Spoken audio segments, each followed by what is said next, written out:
Hello friends, आपके अपने YouTube channel Krishna question fact में आपका स्वागत है। देखिए फ्रेंड्स, बिहार शिक्षक भर्ती 4.0 के लिए चाहे वो आप पीआरटी के स्टूडेंट हैं, चाहे वो आप जो है कि 6 to 8 के स्टूडेंट हैं, देखिए आपको क्लास 9th और 10th की एनसीईआरटी को पढ़ना बहुत ही ज़रूरी है, क्योंकि सारे प्रश्न आपके यहीं से पूछे जा रहे हैं। तो देखिए 6 चैप्टर को हम लोग कंप्लीट कर चुके हैं। 7वां चैप्टर है हमारा गति। देखिए गति से बहुत ही बेसिक प्रश्न पूछे जाते हैं और जितनी भी चीज़ें इम्पोर्टेंट हैं यहाँ से वो जो है कि आपको चीज़ें मिल जाएंगी और इसका पीडीएफ भी टेलीग्राम चैनल पे मिल जाएगा। और देखिए इस चैप्टर के जितने भी एमसीक्यूज बनेंगे उसको भी हम लोग इसी वीडियो में कंप्लीट करेंगे, तो वीडियो में लास्ट तक बने रहिएगा। यहाँ पर देखिए गति का वर्णन। देखिए यहाँ से किसी वस्तु की स्थिति को बताने के लिए हम एक निर्देश बिंदु की आवश्यकता होती है, जिसे मूल बिंदु कहा जाता है। और यहाँ से देखिए सरल रेखीय गति के बारे में जो है कि हमें पढ़ना है। तो देखिए गति का सबसे साधारण प्रकार है सरल रेखीय गति, यानी कि गति का जो है कि सबसे साधारण प्रकार है सरल रेखीय गति। और यहाँ से आपको जो है कि क्या पढ़ना है, तो देखिए यहाँ से आपको जो है कि दिखाई दे रहा होगा, वस्तु की प्रारंभिक व अंतिम स्थिति के बीच की न्यूनतम दूरी को क्या कहते हैं, विस्थापन कहते हैं। और यही फ्रेंड्स आपके जो है कि यहाँ पर दर्शाया गया है। देखिएगा अंतिम एवं प्रारंभिक बिंदु के बीच की दूरी को क्या कहते हैं, विस्थापन कहते हैं। देखिए यहाँ से क्या दिया गया है, ओ ए, यानी कि ओ और यहाँ से ए, तो ओ ए कितना हो गया, यहाँ पे 60 हो गया है, और प्लस ए सी और ए सी, यानी कि यहाँ से देखिएगा ए और सी से लेकर, तो ये क्या है, ये आपका 35 हो जाता है और ये आपका पूरा कितना है, 60 है यहाँ से। तो 60, 30, 90 और 5, 95, ये क्या है आपका विस्थापन है। तो यही जो है कि इसमें आपको जो है कि बताया गया है कि वस्तु की प्रारंभिक व अंतिम स्थिति के बीच की न्यूनतम दूरी को विस्थापन कहा जाता है। और ये देखिए वस्तु की गति करते हुए पुनः ओ तक जाती है, तो प्रारंभिक स्थिति और अंतिम स्थिति आपस में मिल जाती है, अतः विस्थापन कितना होगा, 0 होगा। तो यहाँ से जाएगा और यहाँ से फिर अगर यहाँ पे आ जाएगा तो विस्थापन कितना हो जाएगा, 0 हो जाएगा। यद्यपि इस यात्रा में तय की गई अगर दूरी पूछा जाएगा तो कितना हो जाएगा, तो यहाँ पे क्या कहा जाएगा, देखिए वस्तु की गति करते हुए पुनः ओ तक आ जाती है, यानी कि यहाँ से ओ से स्टार्ट किया, ठीक है, यहाँ से ओ से स्टार्ट किया और यहाँ ए तक गया, फिर यहाँ से अगर यहाँ पर आ जाएगा फिर से तो ए तक आ जाएगा, तो इसका क्या होगा, तो विस्थापन 0 हो जाता है, ठीक है। यद्यपि इस यात्रा में तय की गई दूरी कितना हो जाएगी, तो देखिएगा दूरी कितना हो जाएगी, तो ओ ए प्लस ए ओ, यानी कि ओ और ए से जाएंगे तो कितना होगा, 60 होगा, और फिर से यहाँ पे क्या आ जाएंगे, ए ओ तक आ जाएंगे, तो इसमें दूरी कितना होगी, तो ये 60 और ये 60 आपका 120 हो जाएगा। तो ये बेसिक है। और यहाँ से देखिएगा, यहाँ से आपको जो है कि प्रश्न बनता है, देखिए दो विभिन्न भौतिक राशियों दूरी एवं विस्थापन प्रयोग वस्तु की पूरी गति प्रक्रिया को व्यक्त करने तथा दिए गए समय में वस्तु की प्रारंभिक स्थिति के सापेक्ष अंतिम स्थिति ज्ञात करने में किया जाता है। तो ये जो है कि है। और ये देखिए स्वचालित वाहनों में एक यंत्र लगा होता है, उसे क्या कहते हैं, तो ओडोमीटर कहते हैं। तो इस यंत्र को ओडोमीटर कहते हैं और यह जो है कि क्या है, तो वाहनों में जो है कि दूरी को मापता है, ठीक है, तो ओडोमीटर के द्वारा मापा जाता है। और यहाँ से देखिए प्रश्न जो है कि आपके एग्जाम में क्या बनेगा, और यहाँ से जब आप जाएंगे तो देखिएगा यहाँ से एक समान और असमान गति के बारे में आपको पढ़ना है। तो देखिए एक समान गति और असमान गति होता क्या है, तो देखिए क्योंकि वस्तु समान समय अंतराल में समान दूरी तय करती है तो उसकी गति को एक समान गति कहते हैं। यानी कि समान समय अंतराल होगा और समान दूरी तय करेगी तो उसको हम लोग क्या कहेंगे, गति का एक समान गति कहेंगे। इस तरह की गति में समय अंतराल छोटा होना चाहिए। हम दैनिक जीवन में कई बार देखते हैं वस्तु के द्वारा समान समय अंतराल में असमान दूरी तय की जाती है। उदाहरण के लिए भीड़ वाली सड़क पर जा रही कार या पार्क में दौड़ रहा व्यक्ति एक असमान गति के कुछ उदाहरण हैं। तो एक समान और असमान गति के बारे में आपने जान लिया। और यहाँ से देखिए गति की दर का मापन, तो गति के दर का मापन हम लोग कैसे करते हैं, तो यहाँ से देखिएगा किसी दी गई निश्चित दूरी को तय करने के लिए अलग अलग वस्तुएं अलग अलग समय लेंगी। तो यहाँ से देखिएगा इसमें बेसिक जानकारी क्या है। तो इसमें बेसिक जानकारी फ्रेंड्स यही है कि आपको जो है कि इसमें देखिए वस्तु द्वारा इकाई समय में तय की गई दूरी के उपयोग से उस वस्तु की गति की दर प्राप्त की जा सकती है। इस राशि को चाल कहा जाता है और चाल का मात्रक क्या होता है तो मीटर प्रति सेकेंड होता है। जैसे ये मीटर, ये माइनस भी लिख लेते हैं। जैसे देखिएगा यहाँ से आपको समझ में आएगा मीटर क्या होता है, मीटर प्रति सेकेंड होता है। लेकिन इसको कैसे लिखा जाता है तो एम और एस जब यहाँ पे इनटू में आएगा तो यहाँ पे -1 हो जाता है। तो यही इसमें कहा गया है कि मीटर प्रति सेकेंड हो सकता है या तो MS-1 हो सकता है। चिन्ह द्वारा प्रदर्शित की जाती है। चाल का अन्य मात्रक सेंटीमीटर प्रति सेकेंड भी होता है। तो चाल का अन्य मात्रक सेंटीमीटर प्रति सेकेंड भी होता है, जिसको इसको इस तरह से जो है कि इसको दर्शाते हैं, लिखते हैं। और देखिएगा किलोमीटर प्रति घंटा होता है। तो केमी हावर पे -1 वस्तु की गति को व्यक्त करने के लिए हमें केवल उसके परिणाम की आवश्यकता होती है। यह आवश्यक नहीं है कि वस्तु की गति नियत हो। तो यहाँ से प्रश्न बनेगा और देखिएगा वस्तु की गति नियत हो, अधिकतर अवस्थाओं में वस्तुएं असमान गति में होंगी, इसलिए हम उन वस्तुओं की गति की दर को उसकी औसत चाल के रूप में व्यक्त करते हैं। देखिए यहाँ से वस्तु की औसत चाल उसके समय, उसके द्वारा तय की गई दूरी और वस्तु की औसत चाल हम लोग कैसे ज्ञात करेंगे। देखिए उसके द्वारा तय की गई कुल दूरी को कुल समयावधि से भाग देकर प्राप्त किया जाता है। तो औसत चाल के बारे में जब आपके एग्जाम में प्रश्न आएगा तो औसत चाल बराबर होता क्या है तो तय की गई कुल दूरी से कुल समय दिया होगा उसमें भाग दे देंगे तो आपको क्या निकल जाएगा, औसत चाल निकल जाएगा। एक वस्तु समय क्या है टी है और एस जो है एस क्या है तो तय की गई दूरी है, तो इसकी चाल क्या होगी तो भी बराबर S/T हो जाएगा। ठीक है, तो ये है आपका। और यहाँ से जब एक कार दो घंटा में 100 किलोमीटर की दूरी तय करती है तो इसकी औसत चाल कितना होगी तो 50 सेंटीमीटर। तो यही किया गया है।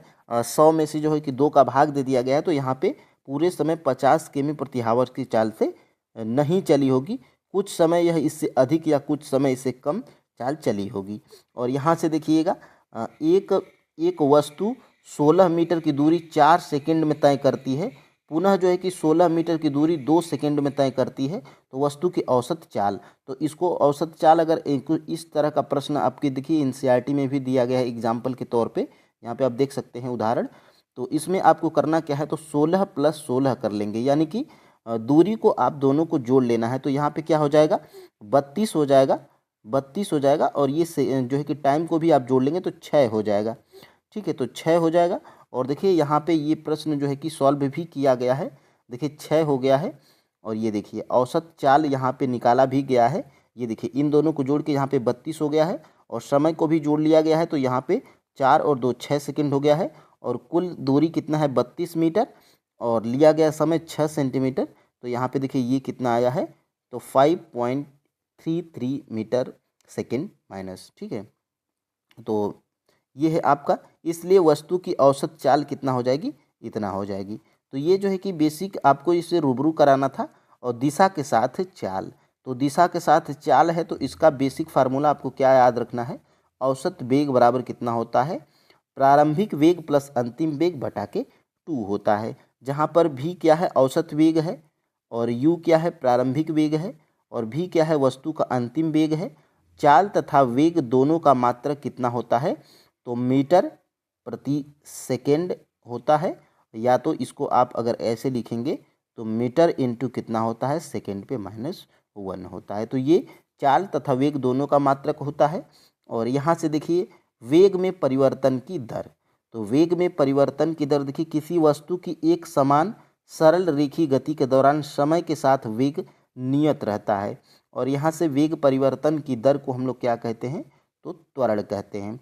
और देखिए ये त्वरण का फार्मूला भी है, वेग परिवर्तन की दर को हम लोग त्वरण कहते हैं। और त्वरण देखिए वेग में परिवर्तन और लिया गया समय, ये हमारा त्वरण निकल के आता है।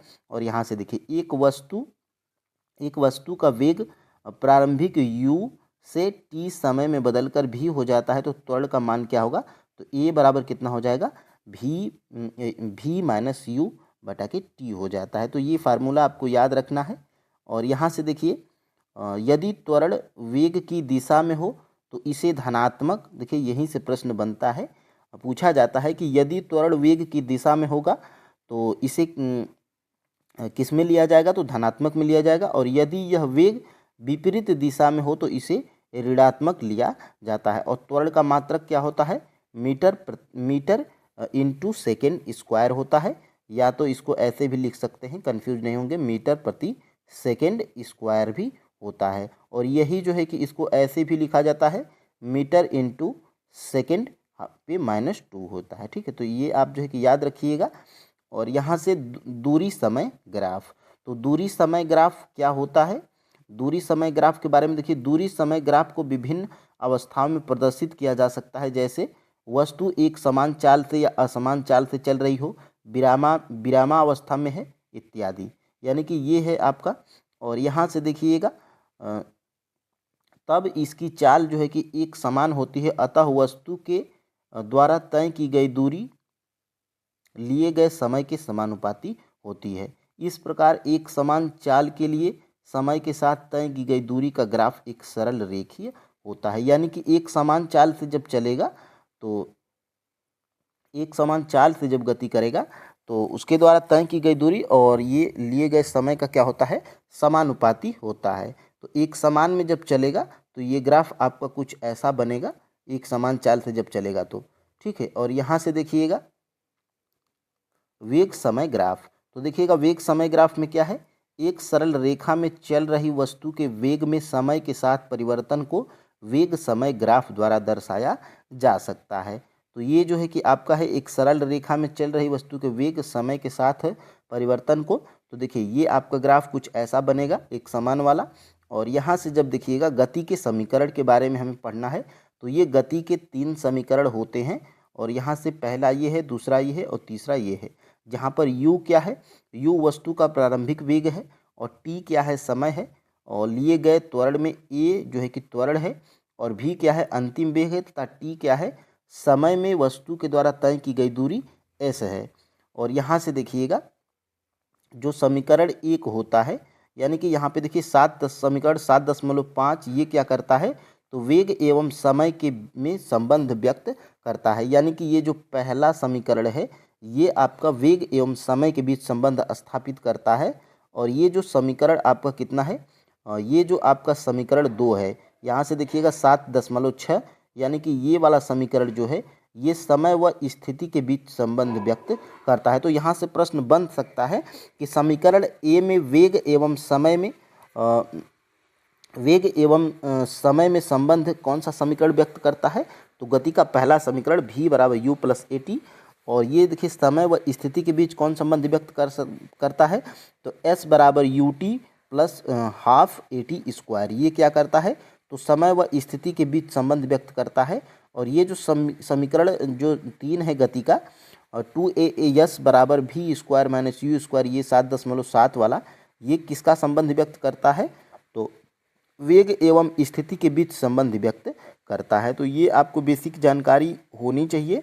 और यहाँ से देखिएगा जिसे 7.5 एवं 7.6 से टी को विलुप्त कर प्राप्त किया जा सकता है। इन तीनों समीकरण को ग्राफी विधि से प्राप्त किया जा सकता है। और देखिए वृत्तीय एक समान वृत्तीय गति, तो एक समान वृत्तीय गति में होता क्या है, क्या आप एक उदाहरण के बारे में सोच सकते हैं जिसमें एक वस्तु अपने वेग के परिणाम को नहीं बदलती है परंतु अपनी गति की दिशा को बदलती है। तो देखिएगा जैसे कोई भी वस्तु हो जो गति कर रही हो, तो इसमें देखिए ये इसमें जब गति जब करेगा तो ये जो है कि अपने गति को नहीं बदलता है, वे एक समान गति से चलता है लेकिन अपनी दिशा को बदलता है। क्योंकि देखिएगा ये चलता है तो ये अपनी गति को नहीं बदलता है, अपनी सिर्फ दिशा को ही बदल रहा है और यहीं पे ये चल रहा है। ठीक है, ये आपका देखिए षटकोणी पथ पे भी यही होता है, सिर्फ दिशा बदलती है। और अष्टकोणी हो या तो वृत्ताकार हो, सिर्फ इसमें क्या बदलता है, तो सिर्फ इसमें जो है कि क्या बदलता है, यहाँ पर देखिएगा दिया गया है जिसमें एक वस्तु अपने वेग को परिणाम को नहीं बदलती है परंतु अपनी गति की दिशा को बदलती है। तो ये इसमें यही जो है कि कहा गया है। और यहाँ से देखिए वृत्तीय गति के बारे में हमें यहाँ पर पढ़ना है। तो देखिए वृत्तीय गति होता क्या है, तो देखिएगा एक समान वृत्तीय गति।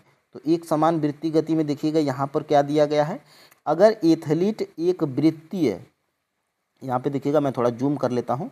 देखिए अगर एथलीट एक वृत्तीय पथ पर नियत परिणाम वाले वेग के साथ दौड़ता है तो उसके वेग में परिवर्तन केवल गति की दिशा में परिवर्तन के कारण होता है। इसलिए वृत्तीय पथ पर दौड़ता हुआ एक एथलीट त्वरित गति का एक उदाहरण है। तो त्वरित गति का एक उदाहरण हो सकता है वृत्तीय पथ पर दौड़ता हुआ एक एथलीट। और देखिए हम जानते हैं कि आर क्या है, आर वाले वृत्त की परिधि 2πr होती है।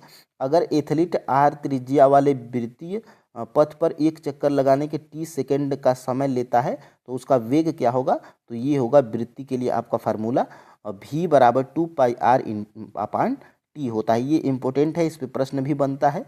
और यहाँ से देखिए मोस्ट इम्पोर्टेंट है, जब एक वस्तु वृत्तीय रास्ते पर एक समान चाल से चलती है तब उसकी गति को एक समान वृत्तीय गति कहा जाता है। तो यहाँ से प्रश्न आपके एग्जाम में बन सकता है। और यहाँ से देखिए वस्तुओं को एक समान, यहाँ से मैं थोड़ा जूम करूँगा, देखिए यहाँ से वस्तुओं की एक समान वृत्तीय गति के बहुत से परिचित उदाहरण हैं। जैसे देखिए वृत्तीय गति के उदाहरण क्या हैं, चंद्रमा एवं पृथ्वी की गति, ये क्या है वृत्तीय गति का उदाहरण है। और पृथ्वी के चारों ओर वृत्तीय कक्षा में घूर्णन करता हुआ एक उपग्रह। देखिए चंद्रमा जब ये चक्कर लगाते हैं तो इनकी सिर्फ दिशा ही बदलती है, चाल नहीं बदलती है। तो ये क्या है वृत्तीय गति के उदाहरण हैं। और वृत्तीय पथ पर नियत चाल से चलता हुआ साइकिल सवार, ये भी क्या है, वो अपनी गति को नहीं बदलता है, सिर्फ अपने दिशा को बदलता है। तो ये भी एक वृत्तीय गति का उदाहरण है। और इस चैप्टर में आपका इतना ही था। और इस चैप्टर में आपने क्या सीखा यहाँ पर देख लीजिए।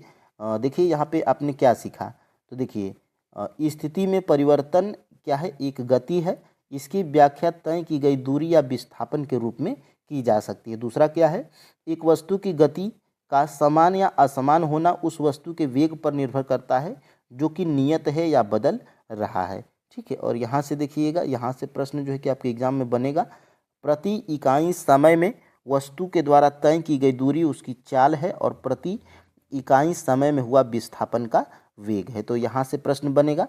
और देखिए किसी वस्तु का त्वरण प्रति इकाई में उसके वेग होने वाला परिवर्तन है। और यहाँ से देखिए ग्राफ के द्वारा वस्तु की समान एवं असमान गति को दर्शाया जा सकता है। यानी कि ग्राफ के द्वारा हम लोग वस्तु के समान एवं असमान गति को हम लोग दर्शा सकते हैं। देखिए यहाँ से एक समान त्वरण से चल रही एक वस्तु की गति व्याख्या निम्न समीकरण के माध्यम से की जाती है। ये आपकी गति के 3 समीकरण हैं जिसके बारे में आपने पढ़ा था।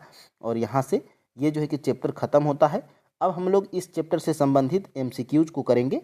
और एमसीक्यूज अगर आप देख लेते हैं तो आपके जो है कि सारे कॉन्सेप्ट क्लियर हो जाएंगे। तो देखिए अब हम लोग एमसीक्यूज कर, वस्तु की प्रारंभिक व अंतिम स्थिति के बीच की न्यूनतम दूरी को क्या कहते हैं। तो वस्तु की प्रारंभिक व अंतिम स्थिति के बीच की न्यूनतम दूरी को क्या कहते हैं, विस्थापन कहते हैं। तो यहाँ से ऑप्शन नंबर सी बिल्कुल राइट आंसर हो जाएगा। और ये जो है कि आपके 9th के एनसीईआरटी के चैप्टर नंबर 7 में यहाँ पर दिया गया है। देखिए वस्तु की प्रारंभिक व अंतिम स्थिति के बीच की न्यूनतम दूरी को वस्तु का विस्थापन कहते हैं। तो यहाँ से आप जो है कि नोट डाउन कर लीजिएगा। देखिए चूँकि फैक्चुअल प्रश्न आपके टीआरई के एग्ज़ाम में चाहे वो जियोग्राफी हो चाहे वो साइंस हो पूछे जाते हैं। ठीक है। तो ये फैक्चुअल हैं और आपको जो है कि ये नोट डाउन करके याद भी रखना है। ठीक है। यहाँ से देखिए 2 नंबर का प्रश्न, यदि प्रारंभिक स्थिति और अंतिम स्थिति आपस में मिल जाए तो विस्थापन कितना होगा। यानी कि प्रारंभिक स्थिति और अंतिम स्थिति आपस में मिल जाए तो विस्थापन कितना होगा। तो यहाँ पर देखिए यहाँ पे आप कॉमन माइंड भी आप लगा सकते हैं कि अगर प्रारंभिक स्थिति और अंतिम स्थिति आपस में मिल जाती है तो विस्थापन कैसा होगा। तो विस्थापन यहाँ पर 0 हो जाएगा। ऑप्शन नंबर यहाँ से सी बिल्कुल राइट आंसर है। और देखिएगा यहाँ पर आपके जो है कि 9th के एनसीईआरटी चैप्टर नंबर 7 में दिया गया है जिसका हम लोग एमसीक्यू कर रहे हैं। तो यहाँ पर फ्रेंड्स आप जो है कि देख पा रहे होंगे, यहाँ पर देखिएगा वस्तु की गति करते हुए पुनः 0 तक ओ तक आ जाती है तो प्रारंभिक स्थिति और अंतिम स्थिति आपस में मिल जाती है, अतः विस्थापन क्या हो जाता है, तो शून्य हो जाता है। तो यही फैक्चुअल प्रश्न है और यहीं को आपको जो है कि लाइन बाय लाइन पढ़ना पड़ेगा, तभी जो है कि आप अच्छा स्कोर कर पाएंगे। ठीक है, तो यहाँ से देखिएगा, गति का सबसे साधारण प्रकार कौन सा है, यानी कि गति के बहुत सारे प्रकार हैं, जिसमें से सबसे साधारण प्रकार कौन सा है। तो ये देखिए, सरल रेखी गति, ये गति का जो है कि सबसे साधारण प्रकार है। ऑप्शन नंबर यहाँ से बी बिल्कुल राइट आंसर हो जाएगा। और यहाँ पे जो है कि आपके 9th के एनसीईआरटी चैप्टर नंबर 7 में यहाँ पर दिया गया है। देखिए, गति का सबसे साधारण प्रकार सरल रेखी गति है। तो ये जो है कि आप ध्यान दीजिएगा। और यहाँ से जब आप जाएंगे तो अगले प्रश्न की तरफ हम लोग बढ़ेंगे। देखिए, दी गई सरल रेखी पथ पर कोई वस्तु ओ से ए तक जाती है, यानी कि कोई वस्तु है और वो से ए तक जाती है, तो और फिर बी से गुजरकर सी तक जाती है, तो उसकी वस्तु तय की गई कुल दूरी की कितनी होगी। तो ये जो है कि ये प्रश्न आपके 9th के एनसीईआरटी के चैप्टर नंबर 7 में दिया गया है, जिसका राइट आंसर क्या है, 95 है। ठीक है, और यह आप जो यहाँ से नीचे जब जाएंगे तो यहाँ से आपको जो है कि समझ में आ जाएगा। यहाँ से जब आप देखिए, यहाँ से दिया गया है, यहाँ से जब आप जाएंगे तो यहाँ से दिया गया है, जब ओ से ए तक जाती है। ठीक है, तो ओ से यहाँ पर देखिए ए तक जाती है, तो यहाँ पे देखिएगा ओ से ए तक जाएगी तो टोटल यहाँ पे 60 हो जाएगा। और यहाँ से ए से क्या आती है, तो बी तक आती है। ठीक है, यहाँ से बी तक आती है, तो यहाँ से कितना हो जाएगा, तो यहाँ से 10, 20, 30 और 35, यहाँ से सी तक आती है। ठीक है, तो इसमें जब 35 यहाँ पे जब जोड़ देंगे तो कितना हो जाएगा, तो 95 हो जाएगा। ठीक है, तो यही आपके प्रश्न में कहा गया है और यहाँ से जो है कि आपको जो है एनसीईआरटी में जोड़कर भी दिखाया गया है। ठीक है, तो यहाँ से इसको आप कैप्चर करिएगा। और देखिए, यहाँ से किसी वस्तु की स्थिति को बताने के लिए हमें एक निर्देश बिंदु की आवश्यकता होती है, उस बिंदु को क्या कहते हैं। तो देखिएगा, जब किसी वस्तु की स्थिति को बताने के लिए हमें एक निर्देश बिंदु की आवश्यकता होती है और वो निर्देश बिंदु जो है कि क्या है, उसको हम लोग क्या कहते हैं, तो उसको हम लोग कहते हैं मूल बिंदु। ऑप्शन नंबर यहाँ से सी बिल्कुल राइट आंसर हो जाएगा। और ये जो है कि आपके एनसीईआरटी में भी दिया गया है, किसी वस्तु की स्थिति को बताने के लिए हमें एक निर्देश बिंदु की आवश्यकता होती है, जिसे जो है कि मूल बिंदु कहा जाता है। तो ऐसे ही फैक्चुअल प्रश्न आपके जो है कि टीआरई के एग्जाम में पूछे जाते हैं, चाहे वो पीआरटी हो, चाहे वो 6 to 8 हो, चाहे वो 9 to 10 हो, किसी भी जो है कि ये क्लास के जो है कि पेपर में पूछा जा सकता है। ठीक है, और बहुत सारे प्रश्न पूछे भी गए हैं। और यहाँ से देखिएगा, गाड़ियों में एक यंत्र लगा होता है जो उसके द्वारा तय की गई दूरी को प्रदर्शित करता है, उस यंत्र को क्या कहते हैं। तो उस यंत्र को हम लोग ओडोमीटर कहते हैं। ऑप्शन नंबर यहाँ पे बी बिल्कुल राइट आंसर है। और ये जो है कि आपके जो है कि एनसीईआरटी में भी दिया गया है। यहाँ से जब आप जाएंगे तो स्वचालित वाहनों में एक यंत्र लगा होता है जो उनके द्वारा तय की गई दूरी को प्रदर्शित करता है, इस यंत्र को क्या कहते हैं, ओडोमीटर कहते हैं। तो ये जो है कि आपसे एग्जाम में पूछा जा सकता है, तो आप जो है कि याद रख लेंगे। ठीक है, और यहाँ से देखिएगा 7 नंबर का प्रश्न, सरल रेखी गति के कौन कौन से प्रकार हैं। तो सरल रेखी गति के कौन कौन से प्रकार हैं, तो एक समान गति और असमान गति, ये दोनों जो है कि सरल रेखी गति के प्रकार हैं। तो ऑप्शन नंबर यहाँ से सी बिल्कुल राइट आंसर हो जाएगा। ठीक है, और यहाँ से देखिएगा, एक समान गति और असमान गति, यहाँ पे देखिएगा ये जो है कि आपके दिया गया है, ये क्योंकि वस्तु समान समय अंतराल में समान दूरी तय करती है तो उसकी गति को एक समान गति कहते हैं। इस तरह की गति को समयांतराल छोटा होना चाहिए। ठीक है, और यहाँ से वस्तु के द्वारा समान समयांतराल में असमान दूरी तय की जाती है। उदाहरण के लिए, भीड़ वाली सड़क पर जा रही कार या पार्क में दौड़ रहा एक व्यक्ति, ये असमान गति के कुछ उदाहरण हैं। तो यहाँ पे साफ तौर से पूछा गया था कि सरल रेखीय गति के जो है कि कितने नियम हैं, तो 2 नियम हैं, असमान और यहाँ पे एक और था। ठीक है, और यहाँ पे देखिए, चाल किसे कहते हैं, तो चाल हम लोग कहेंगे उसे इकाई समय में तय की गई दूरी। ठीक है, तो इसको हम लोग चाल कहेंगे। और यहाँ से देखिएगा, ऑप्शन नंबर यहाँ से ए बिल्कुल राइट आंसर है। और यहाँ से ये आपके एनसीईआरटी में भी दिया गया है। देखिए, चाल का मात्रक कौन सा होता है, तो चाल का मात्रक यहाँ पर होता है उपरोक्त सभी, यानी कि उपरोक्त सभी जो है कि चाल के मात्रक हैं। मीटर प्रति सेकंड होता है और सेंटीमीटर प्रति सेकंड भी होता है और किलोमीटर प्रति घंटा भी होता है। तो ये सभी चाल के मात्रक हैं जिनको आप लोगों को याद रखना है, ठीक है। और यहाँ से ये जो है कि आपके एनसीईआरटी में भी दिया गया है।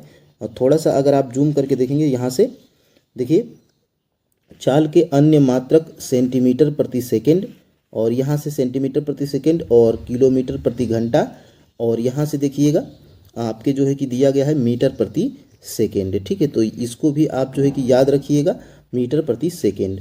और ये होता है आपका मीटर और प्रति सेकंड होता है। और ये जब आता है, जब सेकंड जब ऊपर जाता है तो मीटर प्रति सेकंड पे -1 हो जाता है। तो इससे जो है कि आप कंफ्यूज नहीं होंगे, यहाँ से यही दिया गया है, ठीक है।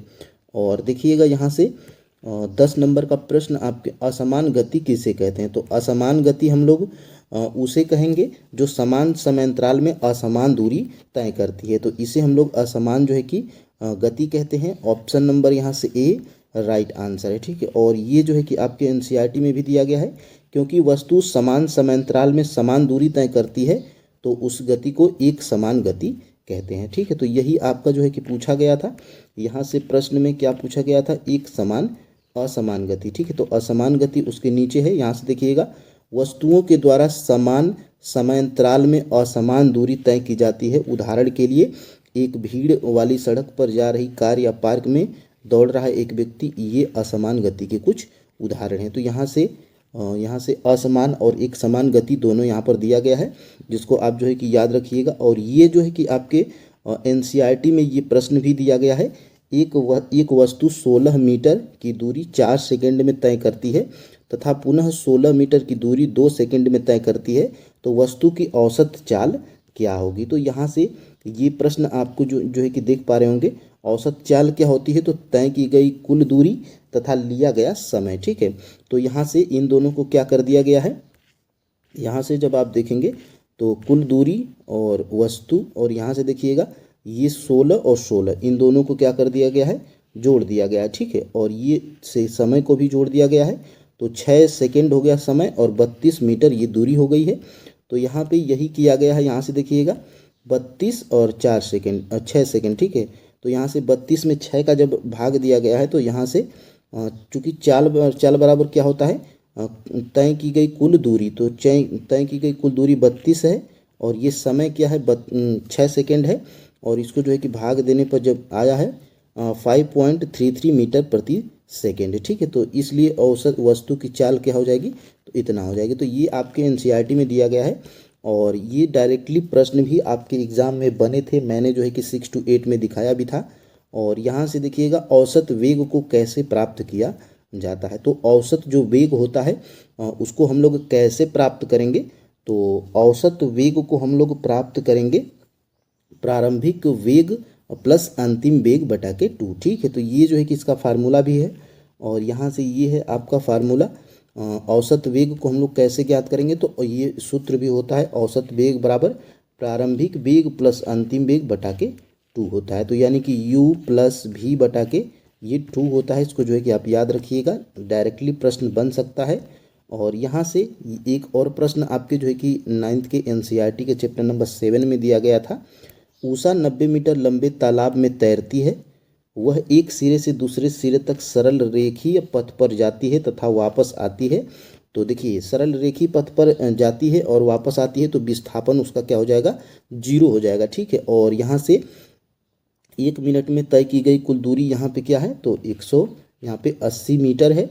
तो यहाँ पे देखिए क्या किया गया है, इसी फार्मूले से 180 और 1 मिनट दिया गया है यहाँ पर, तो 1 मिनट दिया गया है यहाँ पर, तो 1 मिनट को जब सेकंड में बदला जाएगा तो 60 सेकंड हो जाएगा। तो यहाँ पे 3 मीटर प्रति सेकंड हो गया, ठीक है। और औसत वेग बराबर विस्थापन बटा में लिया गया कुल समय। तो यहाँ से यहाँ पे ये देखिए विस्थापन 0 है और समय क्या है 60 सेकंड है, ठीक है। तो यहाँ से उषा की औसत चाल क्या हो जाएगी, तो 0 मीटर प्रति सेकंड हो जाएगी, ठीक है। तो यहाँ से इसको भी आप लोग याद रखिएगा क्योंकि ये आपके एनसीईआरटी बुक में दिया गया है। और यहाँ से देखिएगा 13 नंबर का प्रश्न, किसी वस्तु की एक समान सरल रेखीय गति के दौरान समय के साथ वेग कैसा रहता है। तो समय के साथ जो है कि वेग, जब वस्तु एक समान सरल रेखीय गति के दौरान समय के साथ वेग कैसा रहता है, तो ये जो रहता है नियत रहता है। ठीक है, तो इसको आप याद रखिएगा, नियत रहता है, ऑप्शन नंबर सी। और यहाँ से जब आप जाएंगे वेग परिवर्तन की दर, तो देखिएगा किसी वस्तु की एक समान सरल रेखीय गति के दौरान समय के साथ वेग क्या रहता है, तो नियत रहता है। तो ये जो आपके एनसीईआरटी में लाइनें दी गई हैं, और यही लाइनें जो है कि उठाकर आपके एग्जाम में पूछ लिया जाता है। तो यहाँ से जो है कि आप इसको याद रखिएगा। और ये जो है त्वरण क्या है, तो वेग परिवर्तन की, वेग में परिवर्तन और बटे में लिया गया समय, ये क्या है, त्वरण है। और वेग परिवर्तन की दर को भी त्वरण कहते हैं। ठीक है, तो इसको भी आप याद रखिएगा। और यहाँ से आपका जो है कि 14 नंबर का प्रश्न क्या कह रहा है, देखिए, यदि त्वरण वेग की विपरीत दिशा में हो तो इसे डॉट डॉट लिया जाता है। यानी कि यदि त्वरण वेग की विपरीत दिशा में होगा तो वो किस प्रकार का होगा, धनात्मक होगा, ऋणात्मक होगा, या शून्य होगा, या ए व बी दोनों होगा। तो यहाँ पर फ्रेंड्स देखिएगा, यहाँ पे यदि त्वरण वेग की विपरीत दिशा में होगा तो ये जो है कि ऋणात्मक लिया जाएगा। ऑप्शन नंबर यहाँ से बी बिल्कुल राइट आंसर है। और ये आपके जो है कि एनसीईआरटी में भी दिया गया है। और त्वरण का मात्रक क्या है, तो त्वरण का मात्रक यहाँ पर होता है मीटर प्रति सेकंड स्क्वायर होता है। ठीक है, और ये होता है मीटर और प्रति सेकंड स्क्वायर होता है। और जब इसको ऐसे लिखते हैं तो मीटर सेकंड, और यहाँ से क्या हो जाता है, -2 हो जाता है। तो मीटर प्रति सेकंड स्क्वायर और मीटर सेकंड -2 स्क्वायर ये भी देता है, तो आप कंफ्यूज नहीं होंगे। ठीक है, और यहाँ से 15 का जो है कि राइट आंसर सी है। और यहाँ से अब हम लोग देखिए, यदि त्वरण वेग की दिशा में हो तो धनात्मक लिया जाता है, यदि वेग की परिवर्तन की विपरीत दिशा में हो तो ऋणात्मक लिया जाता है। तो यही ऋणात्मक वाला प्रश्न बनाया था मैं। और यहाँ से त्वरण का मात्रक क्या है, मीटर प्रति सेकंड स्क्वायर होता है। और जब मीटर और सेकंड स्क्वायर को जब हम लोग इंटू में लाते हैं, ऊपर लाते हैं, तो सेकंड पे -2 हो जाता है। तो ये आप जानते होंगे, बेसिक है। और यहाँ से एक सरल रेखा में चल रही वस्तु के वेग में समय के साथ परिवर्तन को किस ग्राफ द्वारा दर्शाया जाता है, तो ये 3 ग्राफ होते हैं। यहाँ पे एक सरल रेखा में चल रही वस्तु के वेग में समय के साथ परिवर्तन को किस ग्राफ द्वारा दर्शाया जाता है, तो ये जो है कि दर्शाया जाता है आपके वेग ग्राफ के द्वारा। ठीक है, वेग समय के ग्राफ के द्वारा दर्शाया जाता है। ये आपके जो है कि एनसीईआरटी में दिया गया है। एक सरल रेखा में चल रही वस्तु के वेग में और समय के साथ परिवर्तन को वेग समय ग्राफ द्वारा दर्शाया जाता है। तो यही सब फैक्ट हैं और आपके जो है कि एग्ज़ाम में बनते हैं। और ये जो है कि आप ग्राफ हैं, तो ग्राफ जो है कि आपके एग्ज़ाम में नहीं पूछेगा।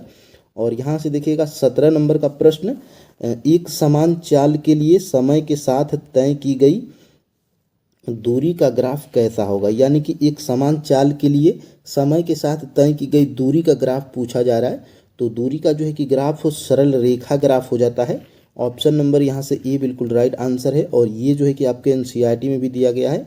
देखिएगा यहाँ से एक समान चाल के लिए समय के साथ तय की गई दूरी का ग्राफ एक सरल रेखा है। ठीक है, तो ये मैं हाईलाइट भी कर दिया हूँ आपके जो है कि सुविधा के लिए। और यही सब फैक्ट हैं जो आपके एग्जाम में बन जाते हैं। ठीक है, और देखिएगा आगे, यहाँ से कौन सा समीकरण वेग एवं समय में संबंध व्यक्त करता है। यानी कि वो कौन सा समीकरण है जो वेग एवं समय के संबंध को व्यक्त करता है। तो ये है v बराबर u प्लस ए टी। ये क्या करता है, ये एक ऐसा समीकरण है जो वेग एवं समय में संबंध को व्यक्त करता है, जो आपके एनसीईआरटी में भी दिया गया है। और यहाँ से फ्रेंड्स देखिएगा, यहाँ से ये आपके जो है कि एनसीईआरटी में भी दिया गया था।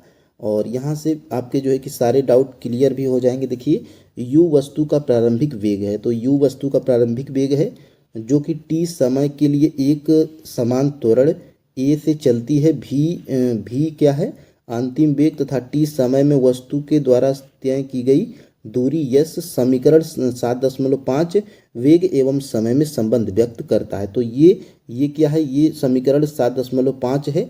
और इसमें कहा गया है कि ये वेग एवं समय में संबंध व्यक्त करता है।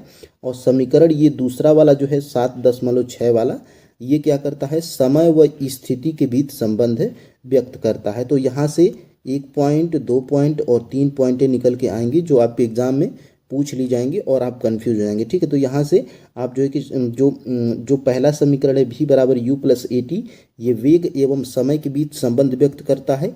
और ये दूसरा वाला जो है समीकरण 7.6, ये क्या करता है, समय व स्थिति के बीच संबंध स्थापित करता है। और ये तीसरा वाला जो समीकरण है 2as बराबर v square minus you square, ये क्या करता है, तो वेग एवं स्थिति के बीच संबंध व्यक्त करता है। तो ये 3 समीकरण हैं, यहाँ से आप इसको नोट डाउन करिएगा।